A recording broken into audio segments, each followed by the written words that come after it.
Éric Ciotti, bonjour. Bonjour. Merci d'être avec nous. Merci à vous et puis bonne année d'abord. Et bonne année à toutes celles et ceux qui nous regardent, qui nous écoutent ce matin.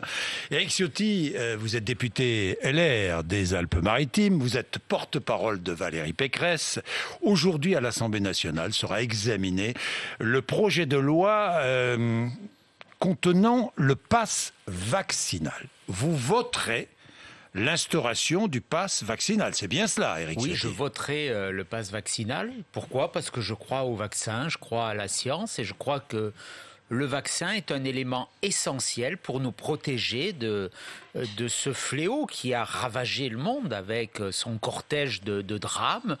J'étais encore dans le service de réanimation du CHU de Nice vendredi et je voyais le nombre des patients qui étaient admis et pour l'essentiel, n'étaient pas vaccinés. Donc il faut le dire, il faut arrêter avec ces discours complotistes. Alors le pass a des limites, nous les poserons par amendement, mais sur le principe, moi, je crois en la vaccination et je participerai à tous ceux qui favorisent la vaccination. Bien, et je vais revenir sur les non-vaccinés à l'hôpital, en réanimation notamment. Le pass vaccinal, donc, pour accéder aux lieux de loisirs, pour accéder au restaurant, pour accéder aux bars, pour accéder aux séminaires, aux salons professionnels, aux transports publics interrégionaux, c'est-à-dire qu'il faudra un pass vaccinal pour prendre le TGV, pour prendre un avion, mais question aussi, les préfets décideront pour accéder aux magasins et aux centres commerciaux. Est-ce que vous êtes favorable à un pass vaccinal nécessaire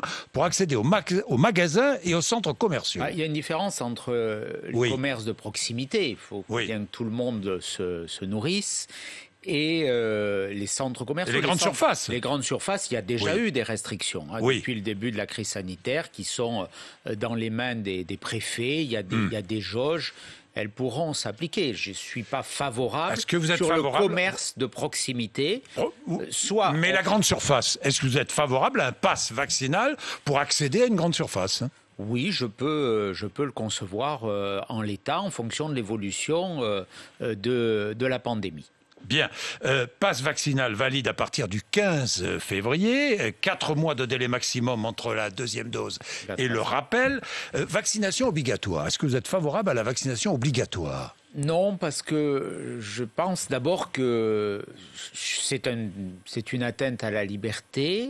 C'est un premier argument, mais aussi c'est quasiment impraticable dans les faits. Donc moi je suis pour l'incitation. Le pass vaccinal, naturellement, il participe, c'est une forme d'obligation. Et je suis également pour aller vers ceux qui ne sont pas vaccinés. Il y a des personnes qui, pour des raisons idéologiques ou personnelles, refusent la vaccination. Il faut qu'elles en assument les conséquences. Il y en a d'autres qui sont isolés, qui sont des personnes fragiles, précarisées, et on doit aller vers eux. Et là, je crois qu'on ne l'a pas suffisamment fait. Oui, même si les médecins disent qu'au-delà de 80 ans, c'est moins grave. Enfin, ça peut être très grave, mais que le passage en réanimation n'est pas forcément utile pour quelqu'un de plus de 80 ans. Vous comprenez ce que je veux dire? C'est que parfois, quand on souffre de comorbidité, la réanimation ne sert plus à rien, malheureusement. Ce que vous dites, ça veut dire que l'alternative, c'est la mort. L'alternative, c'est la mort. Bon, donc, mais ça, disons clairement les choses. Je m'y résous pas. Donc, il faut, mais disons clairement les choses. Vous savez, j'ai été rapporteur de la commission d'enquête sur la première phase. Sur la première phase, de 2020, et on a vu que les personnes âgées avaient moins accès, parce que l'hôpital était submergé, à la réanimation à l'époque. C'est d'ailleurs une des conséquences les plus dramatiques de la crise et qui a montré qu'on a été submergé au début. Alors, le problème aujourd'hui, parlons des non-vaccinés. Le problème aujourd'hui, et vous l'avez constaté sur le terrain, et il y a un reportage dans Le Monde qui est saisissant sur les hôpitaux nord de Marseille. Le problème aujourd'hui, ce sont les non-vaccinés dans les services de réanimation. 90% des personnes qui entrent en réanimation ne sont pas vaccinées ou n'auront reçu que 2 doses, alors qu'elles sont à risque dans les hôpitaux de Marseille. Les médecins en ont assez. Le personnel soignant en a assez. Alors que faire? Au Canada, les non-vaccinés en recherche d'emploi ne touchent plus le chômage. Pas de vaccin, pas de chômage. C'est une bonne mesure? Moi, je ne suis pas pour les mesures d'une telle violence. Voilà, on a un Alors système, que faire? on a un système de soins. Oui. C'est le serment d'Hippocrate. Un médecin, Oui. il doit soigner. Ceux qui sont malades doivent être pris en compte. Il y a des personnes qui ont été trompées, qui ont été abusées. C'est vrai, dans cette crise, il y a eu des paroles contradictoires, y compris des paroles publiques. Pas sur le vaccin, j'en conviens, Oui. mais sur les masques. Il y a eu même des scientifiques, des médecins de grande renommée qui tiennent des propos qui participent un peu du doute de nos concitoyens. Donc, il faut lever ces doutes. Je ne sais pas s'il ne faudrait pas un moment que la haute autorité de santé publie, parce que c'est une autorité indépendante, des éléments sur les complications qu'il y a pu y avoir. Et il y en a très peu sur le vaccin, qu'elle donne la vérité des chiffres pour que nos concitoyens se sentent rassurés. Oui, mais il y a des messages contradictoires et trop contradictoires. Mais il y a des médecins qui avancent des solutions, que les frais d'hospitalisation restent à la charge des patients non vaccinés. Par exemple, il y a même un député LR qui a déposé un amendement dans ce sens, qui a été retiré d'ailleurs. Je ne suis pas personnellement favorable. Oui. Voilà. On a un système de soins, il doit être universel, mais il y a d'autres méthodes pour aller vers la vaccination. Aujourd'hui, il y a des urgences, si je puis dire. Bien sûr. Éric Ciotti, est-il acceptable que les hôpitaux soient obligés de déprogrammer des soins ou des opérations pour admettre des patients non vaccinés, des patients Covid?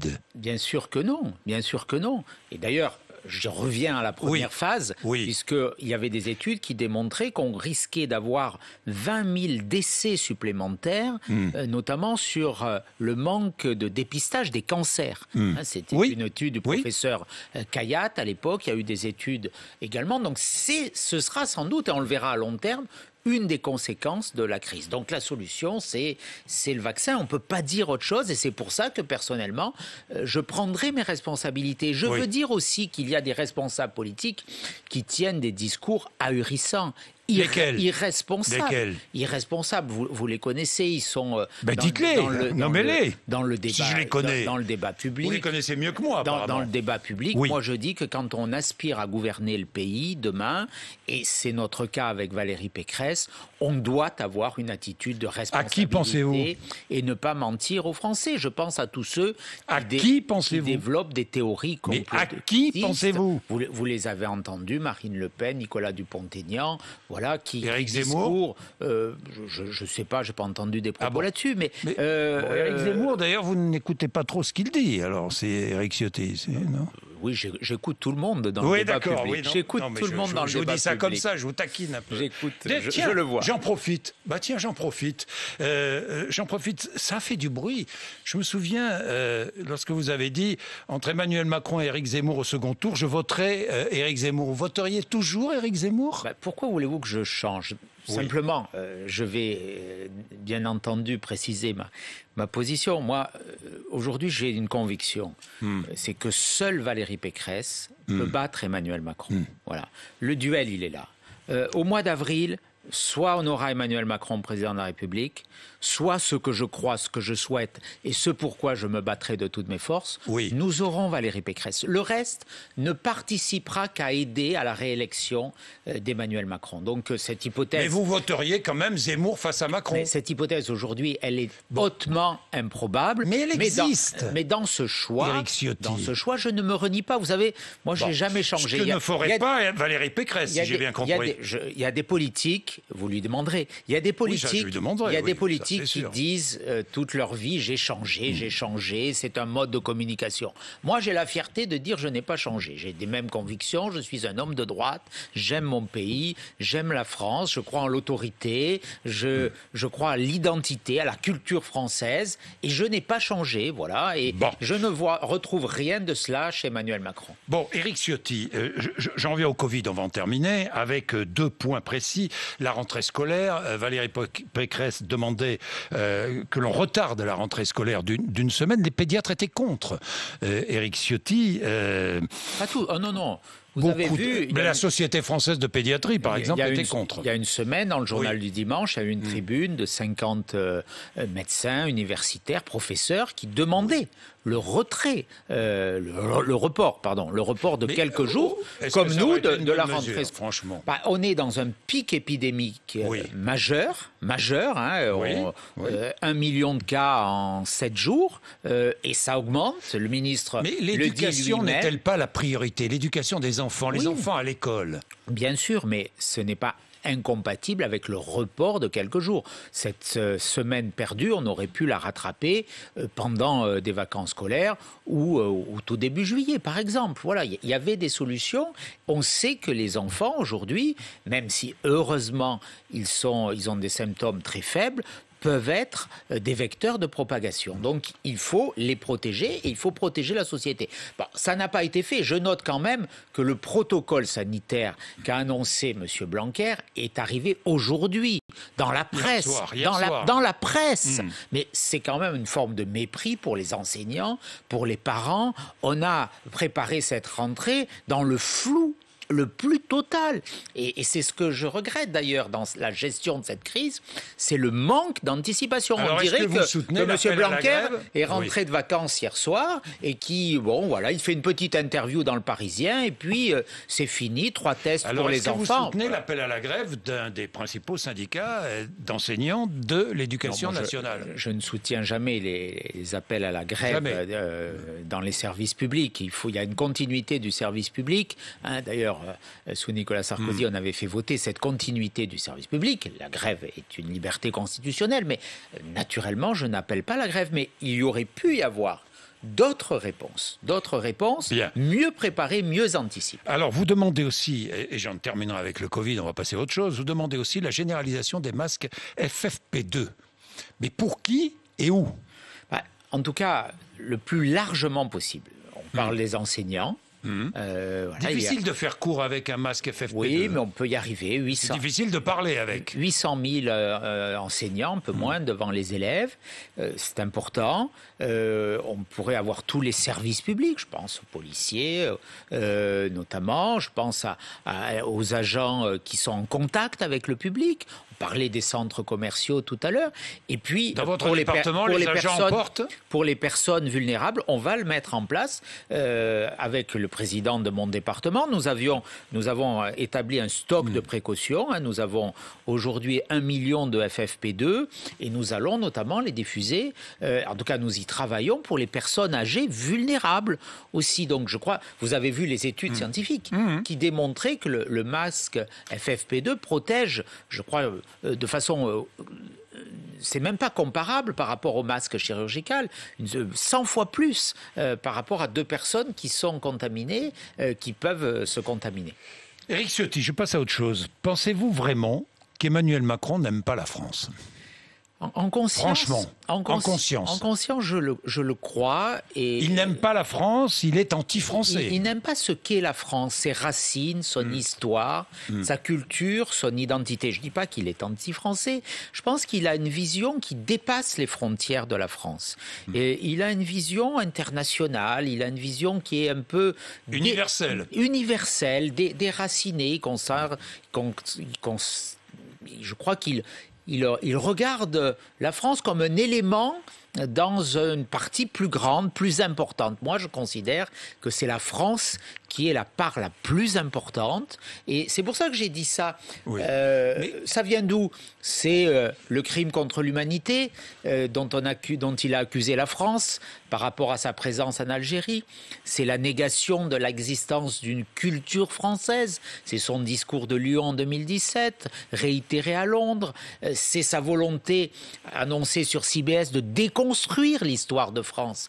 Vous conviendrez qu'il y a des éléments convergents qui me font dire qu'il préfère l'Europe à la France. Bien. Et c'est cette affaire du drapeau. Voilà, l'affaire du drapeau, je vais y venir vite fait parce que c'est une polémique qui est déjà dépassée. Mais tout de même, le drapeau européen sous l'Arc de Triomphe, initiative temporaire, il a été retiré.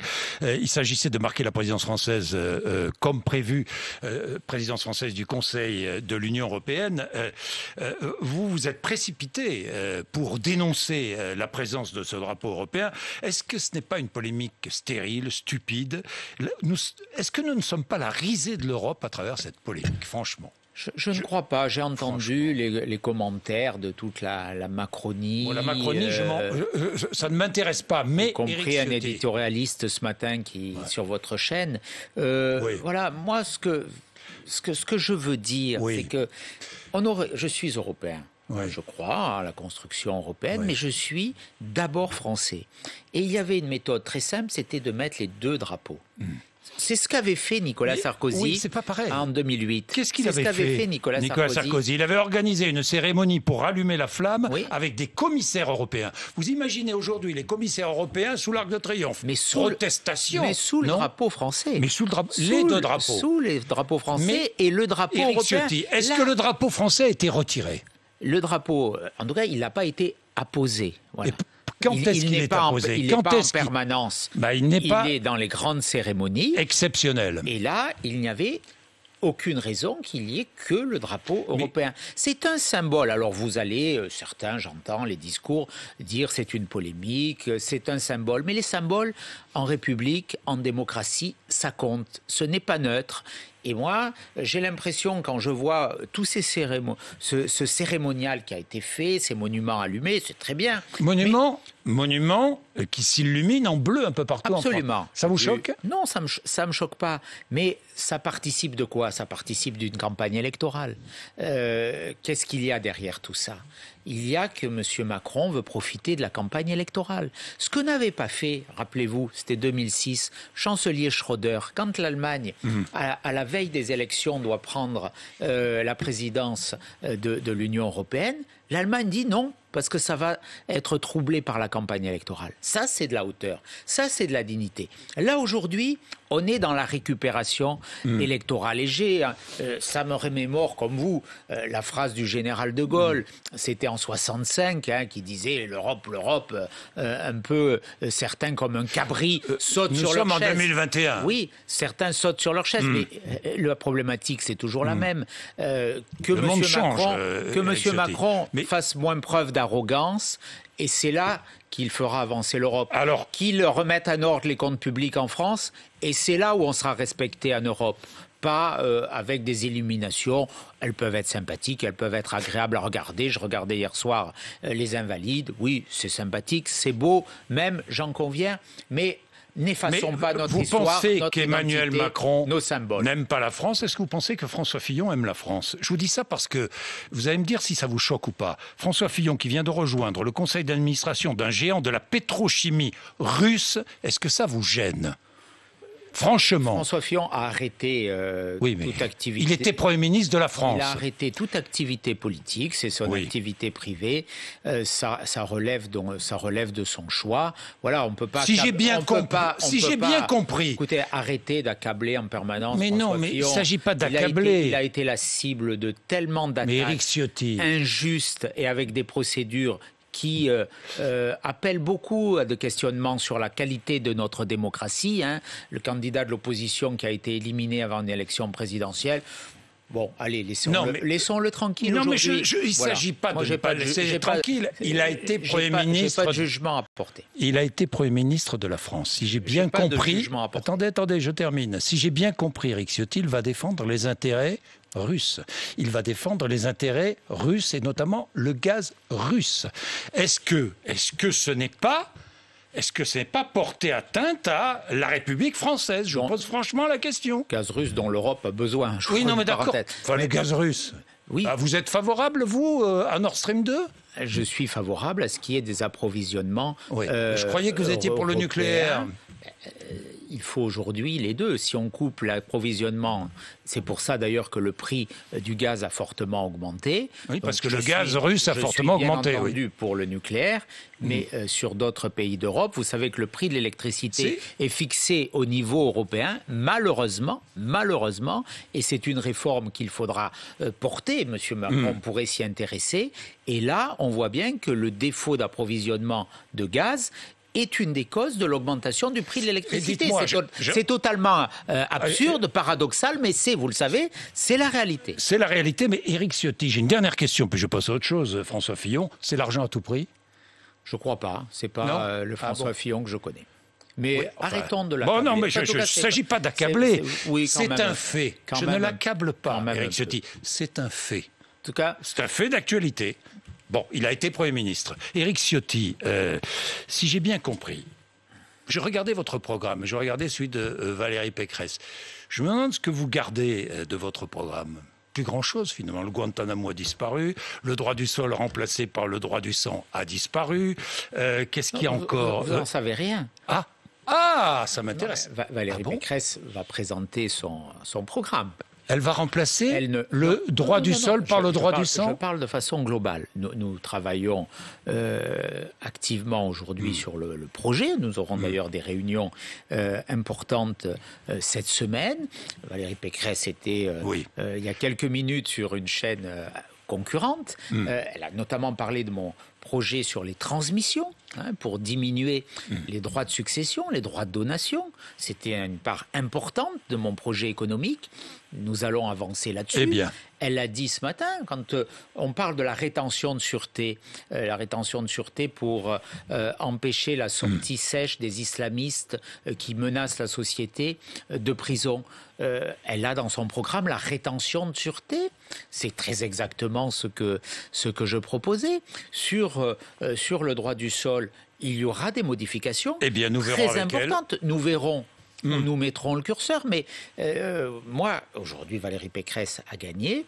Ça sera son projet. Mais les idées que je défends, celles d'une droite assumée, forte, courageuse, seront largement intégrées dans ce projet. Eh bien, je lui poserai la question le 18, puisque je vous annonce que le 18 janvier, elle fera sa grande rentrée dans la première grande émission qu'elle fera avec nous le soir sur BFM TV et RMC. Ça s'appellera La France dans les yeux. Et ce sera en direct de Corrèze face à 50 Français. Elle sera face à 50 Français. Merci. Éric Ciotti d'être venu nous voir ce matin.